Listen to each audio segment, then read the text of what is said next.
If you have steel wheels with the hubcaps, you'll have to remove these lug nut covers first with a 19mm socket.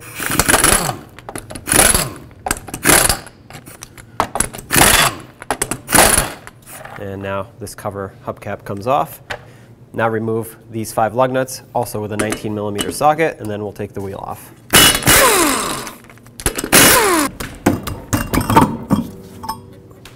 To get this bolt that's closest to the steering rack, I put my tool in here with a 15mm. Let's remove the bolt.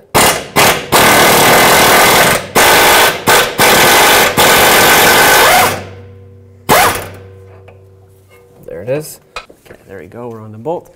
10mm for this bolt, and I'm going to hold the nut, which is right up here, with a 15mm.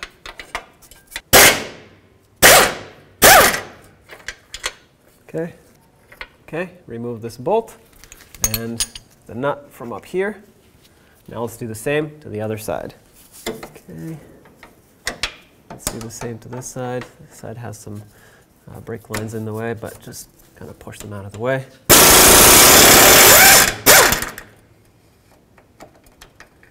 Remove the bolt and the nut. Now let's get the front 15mm off. All right, let's remove this driver's side one.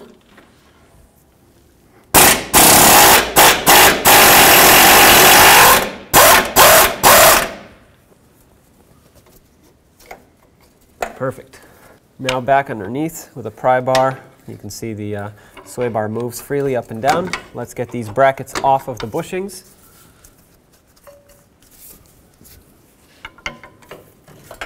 That's one. Keep that aside. Now let's remove the bushing. You can see that it's split at the back here, so hopefully I can slide it off or to the side or wherever is easiest for you to remove it. Okay, I guess to the side is easiest. There we go. Let's do the same thing to the other side. Using that same pry bar, just going to try to get this bracket off.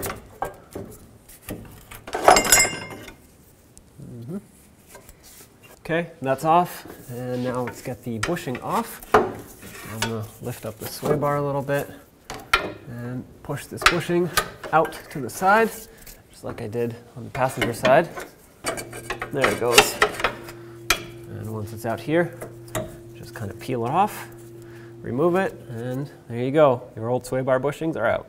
On your new sway bar bushing, you want to add some lubricant. I'm using silicone paste. I recommend using silicone paste because it is good for rubber.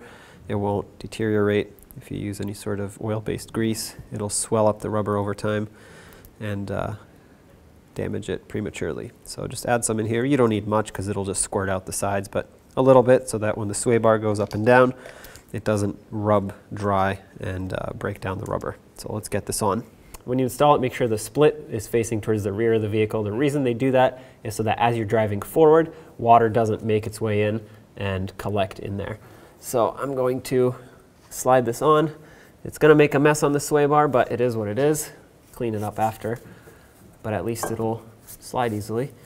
Go all the way in. If you feel the need to add more silicone paste, now is the time. I'm going to wipe this extra silicone paste off so that it's not just sitting there. Let's do the same to the other side, and then we'll put the brackets on. There we go. Slide it over to where it's supposed to go. Press it all the way in. It's got this piece here, has to bottom out up against that. Wipe off the extra grease. Let's get those brackets on. Get the brackets and slide them over. You can put a little bit of grease on that bracket, that way it slides over easily. It's not going to be easy, but easier if you lubricate it. All right, so that's as much as I can press it on by hand. The rest of it, I'm probably going to either pull it down with the bolt or with a pry bar. So let's get the other side on. All right, so when you put these in, just make sure they go underneath this bracket. There we go. I'm going to press it down with my pry bar as much as I can, and then we'll get the bolts started, and it should make its way further down with the bolts. I'm going to start these front ones in first on both sides, and now let's start the rearward one. I have to press this bushing down a little, or the bracket down a little bit. Slide the nut in there, start the bolt underneath, make sure it goes through, and then kind of thread it into the nut. This is a little bit tricky. You kind of have to pry down and push the bolt up at the same time, but hopefully it lines up eventually. Oh, I got it. All right, so that's started. This is perfect like this. Let's get the other side in. On this side, I'm going to try and get the bolt through first, then grab my pry bar and pry this bracket down a little bit, just enough so I can squeeze the nut in between the bracket and the frame.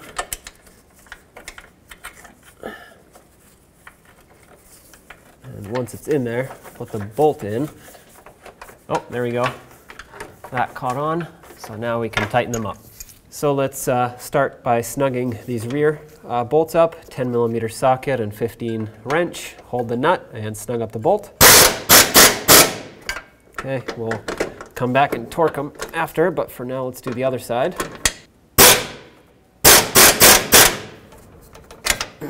All right, now let's do the fronts.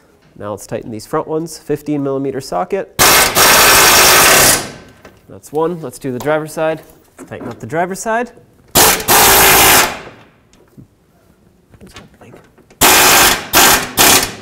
There we go. There's no way I can get my torque wrench in here, so I'm just going to make sure they're nice and tight. Let's do the same to the other side. Let's make sure this side is also nice and tight. Perfect. All right, make sure these are nice and snug as well. Perfect, right there. Do the same to the other side. Let's get the wheel back on. Start on all 5 of your lug nuts. We'll bottom them out and torque them to 100 foot-pounds.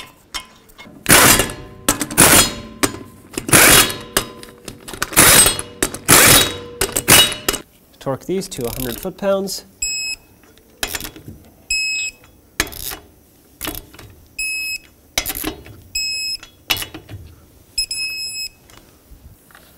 Don't forget about your hubcap. If you have one, you want to line up this cutout with the valve stem. So just like that. And then tighten up these plastic caps. That's what secures your hubcap on. Make sure those are nice and tight on there. Otherwise your hubcap will go flying.